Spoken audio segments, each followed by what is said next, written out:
Hello everyone, this is Spencer with Numbers Up Finance. Here today we have a swing trade short setup for SPY, the S&P 500 index.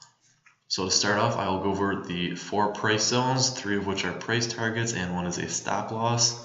Currently we are right a little bit underneath this yellow line, but this yellow line represents the very significant resistance level that we are testing.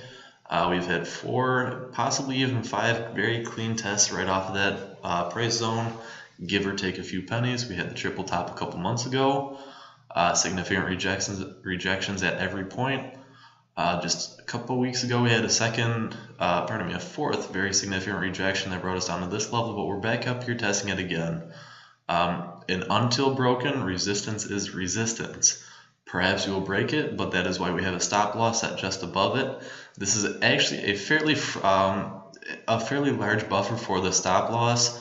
It is up to you if you want to make it a little bit tighter, but this gives room for any intraday pushes that we see that might get faded, or might be bullish traps where it sucks in longs and gets rid of the shorts, stops out the shorts. But 285 is very conservative for a stop loss on this one. Our first price target is a resistance support line. You can see it acted as a resistance, the 273.50 price point. We broke it, pushed back up, and then came back down and tested it. That is the first price target, the most minimum price target that we have.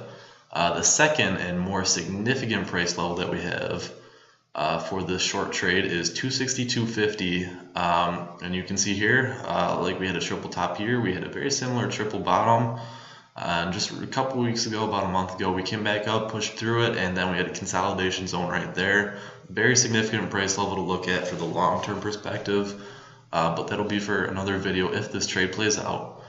And the third target zone we can see right at the end of the December sell-off. The very first rally up, we had significant consolidation right around the zone. This also happens to be a fib level, although I do not have it out. But those are the price targets for it. The trade is very straightforward. We were testing resistance. We just had a very significant overstretched rally up. We are oversold on all the significant indicators. And on top of that, for the first time since this rally began, we are starting to put in negative divergences on the daily chart.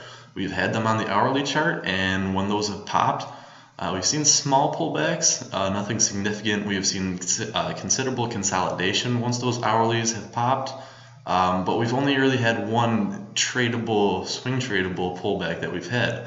However, right now, seeing as this just popped down here, we're coming back up. The price is currently at about the same high. It might be a few pennies higher, but that's just a technicality. But the momentum, both on the MACD, you can't really see clearly, and on the RSI, is starting to head downwards. So we have a very significant divergence. There's also the possibility that this trade could be more than this target 3 by a significant amount. There is a fairly maybe not reasonable, but a non-negligible chance that we're starting the third wave down of the next bear market. This is the first wave, second wave up, and then the third wave down. You would expect to be very significant in magnitude, and it would take us well below these lows formed here. We do not have specific price points laid out, but it is something to take note of, that this has a very decent potential to be a long-term runner where you hold it for more than a couple weeks, as many as a couple months, maybe 3 or 4 months, to let it get all the way down to the bottom. But until then, make sure you keep your numbers up. Like, share, subscribe. We greatly appreciate it.